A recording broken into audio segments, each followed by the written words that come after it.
Kertas, tak bisa didapatkan. Aku berjinjit sambil berpegangan pada punggung Ralph dan akhirnya gerbang tembok luar pun terlihat. Dinding luar yang melindungi kota, dan dari dekat aku melihat bahwa dinding itu sangat tinggi.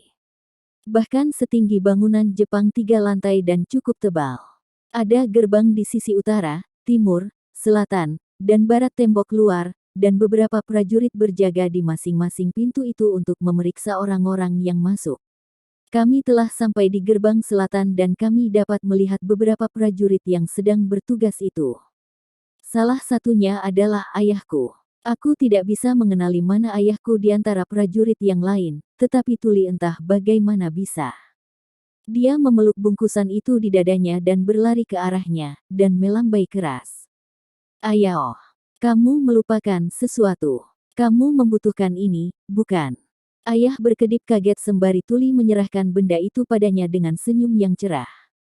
Sangat baik. Kamu sangat baik, Tuli. Padahal yang aku pedulikan hanyalah menghindari kemarahan ibu karena ayah lupa barang yang ibu cari dengan susah payah. Ya, aku memang membutuhkannya.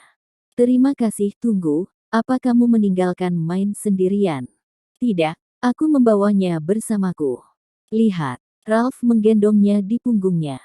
Mata ayah menjadi penuh dengan keraguan, dia merasa tidak enak karena tidak memperhatikanku, dia menggosok tangannya ke kepala Ralph. Terima kasih sudah menggendongnya, Ralph. Tidak apa-apa, lagi pula, kami sedang dalam perjalanan ke hutan. Ralph menurunkanku ke tanah, dia tampak sedikit kesal karena ayah mengacak-acak rambutnya. Dia kemudian mengambil kembali barang-barangnya dari Faye dan Lutz. Terima kasih, Ralph. Kamu juga, Lutz dan Faye.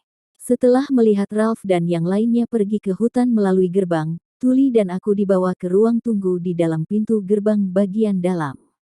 Dinding luar itu cukup besar untuk memuat ruangan berukuran sekitar 9 meter persegi di dalamnya. Ruangan itu tidak terlalu besar, tapi ternyata ada ruang tunggu lain dan kamar untuk mereka yang bertugas di malam hari juga. Ruang tunggu kami memiliki meja sederhana, bangku, dan satu lemari dengan rak. Aku melihat sekeliling, aku merasa seperti turis di negara asing, dan tak lama kemudian salah satu rekan kerja ayah membawa gelas berisi air untuk kami. Kau benar-benar membesarkan anak perempuanmu dengan baik, hehe. Butuh sekitar 20 menit bagi seorang anak seperti Tuli untuk berjalan dari rumah ke gerbang, jadi aku sangat menghargai airnya. Aku menelan air di gelas kayu itu dan menghela nafas lega. Airnya enak sekali. Akhirnya, aku bisa mengistirahatkan kakiku yang sakit. Kau bahkan hampir tidak bisa berjalan sendiri, main, kata Tuli dengan bibir mengerucut, menyebabkan semua orang tertawa bersamaan. Aku ingin menyangkalnya, tapi karena semua orang melihat Ralph menggendongku, aku tidak bisa mengatakan apapun padanya. Ketika aku minum secangkir air kedua kalinya, seorang tentara memasuki ruangan. Dia mengeluarkan benda yang tampak seperti kotak peralatan dari kabinet dan segera pergi. Sepertinya dia sedang terburu-buru, jadi aku melihat sekeliling. Apakah ada sesuatu yang terjadi, ayah? Mungkin hanya seseorang yang membutuhkan perhatian khusus di gerbang. Tidak ada yang perlu dikhawatirkan. Ayah melambaikan tangannya, tapi perilakunya yang tergesa-gesa membuatku sedikit khawatir. Apakah semuanya akan baik-baik saja? Maksudku, seorang prajurit yang menjaga gerbang ini sedang bergegas. Bukankah itu masalah yang genting? Berbeda sekali denganku, Tuli memiringkan kepalanya dengan bingung tanpa terlihat khawatir sama sekali. Seseorang yang membutuhkan perhatian khusus. Apakah aku pernah melihat seseorang seperti itu? Meskipun sering melewati gerbang, Tuli tidak bisa segera membayangkan seseorang yang membuat penjaga itu harus terburu-buru. Ayah menggosok janggutnya dan mencari kata-kata yang tepat. Ya. Bayangkan seseorang yang kelihatannya mencurigakan yang mungkin adalah seorang penjahat, atau mungkin sebaliknya, orang itu adalah seorang bangsawan yang perlu kita beritahu Lord Ehrenfest sebelum membiarkan mereka masuk. Wow, rupanya. Mereka hanya menilai orang dari penampilan mereka. Yah, aku tidak bisa melakukan apa-apa soal itu. Dunia ini sepertinya tidak memiliki jaringan informasi yang kuat atau semacamnya. Tentara di kota ini tidak memiliki cara untuk meneliti latar belakang siapapun yang masuk. Kami menyuruh mereka menunggu di ruang terpisah sementara para atasan memutuskan apakah mereka bisa masuk atau tidak. Jadi itu sebabnya ada begitu banyak ruang tunggu di dekat gerbang. Aku mengerti. Aku bertaruh ruang tunggu untuk bangsawan dan ruang tunggu untuk orang-orang yang tampak mencurigakan sama sekali berbeda dalam ukuran dan furnitur. Pikiranku terganggu setelah prajurit muda dengan rambut coklat gelap dan mata coklat masuk dan membawa kotak itu dan menggulungnya dengan sesuatu sehingga menjadi seperti bentuk tabung. Ekspresinya sama sekali tidak memiliki kekhawatiran. Ayah benar, ternyata tidak seserius itu. Prajurit itu membungkus kotak itu dan menggulungnya di tangan kirinya, kemudian berdiri di depan ayah dan mengetuk tangan kanannya ke sisi kiri dadanya 2 kali. Ayah berdiri, memperbaiki postur tubuhnya, dan mengulangi gerakan mengetuk tangan yang sama. Itu mungkin adalah gestur penghormatan dunia ini. Otto, apa laporanmu? Aku mengeluarkan suara kagum kecil setelah melihat ayah dengan ekspresi serius. Dia tidak seperti ayah yang sering kulihat di rumah. Dia biasanya terlihat sangat malas dan santai. Dia berubah menjadi serius dengan cepat. Saat serius, dia sebenarnya terlihat cukup keren. Count Lowenwald meminta masuk, dan segelnya sudah diperiksa dan dikonfirmasi. Baiklah, biarkan dia lewat. Otto memberi satu hormat lagi sebelum duduk di kursi di sisi kami yang berlawanan. Dia meletakkan kotak itu di atas meja dan membentangkan gulungan di sampingnya. Gulungan itu sehalus kertas dan memiliki aroma khas yang membuat mataku terkunci padanya. Kertas kulit perkamen pokoknya semacam kertas. Aku tidak tahu pasti apakah itu perkamen atau tidak, yang pasti benda terlihat seperti kertas yang terbuat dari kulit binatang. Aku sudah terbiasa dengan kertas yang terbuat dari tanaman, tetapi kertas di zaman dahulu hanyalah kulit binatang yang dikeringkan yang biasa disebut perkamen. Bahasa dunia ini ditulis di atasnya, meskipun aku tidak bisa membaca huruf-huruf itu. Ketika aku menatapnya dengan mata yang terbuka lebar, Otto mengambil sebotol tinta dan sebatang buluh pena-pena dari bulu burung dari kotak peralatan dan mulai menulis sesuatu di atas perkamen itu. Dia sedang menulis. Ada seseorang yang tahu cara menulis di depanku. Dia adalah man of culture pertama yang aku temui di dunia ini. Aku sangat ingin dia mengajariku sistem huruf dunia ini. Ayah menggoyang-goyangkan rambutku dan bertanya, ada apa? Saat aku menatap tangan Otto yang bergerak, aku menatapnya dan menunjuk pada apa yang aku yakini sebagai perkamen. Aku harus mengetahui apa namanya dalam bahasa dunia ini terlebih dahulu jika aku ingin membicarakannya. Ayah, apa ini? Itu perkamen. Kertas yang terbuat dari kulit kambing atau domba. Dan benda hitam ini, tinta. Dia menulis dengan pena. Sudah kuduga. Aku telah menemukan tinta dan kertasku. Aku akan bisa membuat buku dengan benda ini, tidak masalah. Sambil menahan dorongan untuk melompat dengan gembira, aku meremas tanganku di depan dadaku dan menatap ayah. Ayah, bisakah aku memilikinya?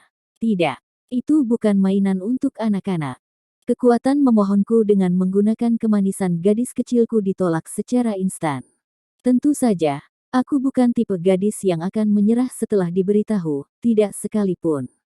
Ketika aku masih menjadi Urano, orang-orang selalu mengatakan kalau aku adalah orang yang paling keras kepala dan gigih yang pernah mereka temui. Sudah waktunya untuk menunjukkan kepada ayah betapa gigihnya aku ketika berbicara tentang buku. Aku ingin menulis seperti dia. Aku ingin kertas dan tinta. Kumohon. Tidak boleh. Kamu bahkan tidak tahu menulis huruf, main. Memang benar bahwa tinta dan kertas tidak berguna bagi seseorang yang buta huruf. Itulah sebabnya pernyataan ayah adalah kesempatan yang sempurna bagi aku untuk memabalikkan keadaan. Kalau begitu ajari aku. Aku ingin belajar. Maukah ayah memberi aku tinta dan kertas jika aku belajar? Jika bawahannya yang tampak muda itu bisa menulis, maka ayah pasti bisa menulis. Dia, seperti, kapten mereka. Aku tidak berharap sih, di rumah saja tidak ada kertas, jadi bagaimana mereka bisa menulis, tetapi itu tampaknya merupakan kesalahpahaman yang beruntung bagiku. Impianku untuk membaca buku di dunia ini mungkin akan segera terwujud jika ayah mengajariku cara membaca. Ketika aku tersenyum cerah, ketika aku berusaha dengan keras untuk meminta apa yang aku inginkan, aku mendengar sebuah tawa. Aku menoleh ke arah suara itu dan melihat bahwa Otto, yang telah mendengarkan kami saat menulis, telah tertawa terbahak-bahak dan tak berdaya. Hahaha, mengajarimu. Heh, bukankah kamu hampir tidak tahu bagaimana cara menulis, Kapten? Saat aku mendengar kata-kata itu, aku mendengar ada suara retakan di dalam jiwaku. Aku hanya membeku di tempat dan memasang senyuman, seolah-olah seember air dingin dituang ke atas kepalaku. Apa? Ayah, kamu tidak tahu cara menulis. Tentu saja aku bisa membaca dan menulis, sedikit. Aku juga harus tahu untuk membaca bagian dokumen yang harus aku tangani, tetapi hanya itu. Yang terbaik yang bisa aku lakukan adalah menuliskan nama orang yang aku dengar. Oh, aku menatap ayah dengan mata yang dingin ketika dia membuat alasan dengan ekspresi cemberut. Jadi pada dasarnya, jika dibandingkan dengan duniaku, dia tahu alfabet dan bisa menulis nama teman-temannya, gitu. Karena Otto mengatakan, hampir, dia mungkin sama seperti anak kelas 1 yang bisa salah menulis nama-nama itu. Hei ayolah, jangan lihat ayahmu dengan tatapan seperti itu. Otto, biang keladi di balik rasa hormatku pada ayah yang melesat naik dan kemudian segera jatuh lagi, mengkritikku sedikit dengan ekspresi yang agak khawatir. Kemudian, seolah-olah untuk membantu menjaga martabat ayah, dia mulai menjelaskan pekerjaan apa yang dilakukan seorang tentara. Tentara bekerja untuk melestarikan perdamaian kota, tetapi ketika menyangkut urusan penting yang melibatkan para bangsawan, biasanya para ksatria yang mengurus urusan administrasi itu. Laporan lisan yang sederhana sudah cukup untuk mengatasi urusan yang kurang penting, sehingga dalam pekerjaannya, tentara jarang membaca. Menulis nama itu sudah lebih dari cukup. Ayah membusungkan dadanya dengan bangga, suasana hatinya menjadi cerah oleh bantuan moral dari Otto. Pandanganku yang dingin sepertinya benar-benar mengiris hatinya. Warga kota pedesaan bahkan lebih buruk. Biasanya hanya kepala kota yang bisa membaca, jadi ayahmu ini sangat luar biasa. Oke, ayahku yang luar biasa. Aku ingin kertas dan tinta. Kumohon. Jika dia sehebat itu, maka dia harus menunjukkannya dengan memberi putrinya yang lucu sekitar 100 lembar kertas. Tapi permintaanku menjadi suatu hal yang sangat ditakuti oleh ayah. Siapa yang akan menghabiskan gaji sebulannya hanya untuk membelikan sebuah kertas bagi gadis kecilnya? Tunggu apa? Gaji sebulan. Seberapa mahal perkamen itu sih? Aku bisa mengerti mengapa dia begitu ragu untuk memberiku satu sekarang. Itu juga menjelaskan mengapa tidak ada kertas di rumah kami atau mengapa aku tidak bisa menemukan toko buku. Perkamen terlalu mahal untuk rakyat jelata. Keluargaku saja sudah susah untuk hidup, tidak mungkin mereka akan menghabiskan gaji mereka yang berharga hanya untuk sebuah kertas untuk membuat buku. Aku merendahkan bahuku, tertekan, dan Otto mengacak-acak rambutku. Dari awal, kurasa tidak ada toko yang menjual perkamen kepada rakyat jelata. Kertas hanya digunakan oleh bangsawan, pejabat pemerintah, dan pedagang kaya yang memiliki koneksi dengan bangsawan. Jika kamu hanya ingin mempelajari huruf-huruf mengapa tidak menggunakan batu tulis? Aku bisa memberimu punyaku yang sering aku gunakan dulu. Benarkah? Aku menerimanya dengan senang hati. Aku segera mengangguk dan dia dengan ramah berjanji untuk memberi aku batu tulis selamanya. Dengan suasana yang bagus ini, aku berusaha agar dia bisa mengajari aku. Terima kasih, Tuan Otto. Aku sangat senang Anda akan mengajari aku huruf-huruf. Ketika aku tersenyum lebar, ayah memandang antara aku dan Otto dengan ekspresi yang cukup menyedihkan di wajahnya, tetapi aku pura-pura tidak memperhatikannya. Aku sangat senang belajar huruf-huruf dan memiliki batu tulis, tetapi yang aku inginkan adalah sebuah buku dan kertas untuk membuatnya. Lagi pula, kau tidak dapat menyimpan informasi di batu tulis. Batu itu seperti papan tulis, kau tulis kemudian segera dibersihkan. Sempurna untuk belajar huruf, tetapi tidak ada apa-apanya dibandingkan dengan buku. Namun, Masalahnya toko tidak menjual kertas kepada rakyat jelata. Bagaimana aku bisa membuat buku tanpa kertas? Atau dengan kata lain, apa yang akan aku lakukan jika aku tidak bisa mendapatkan kertas? Hanya ada satu jawaban, aku harus membuatnya sendiri. GGH, jalan untuk mendapatkan buku sangatlah panjang.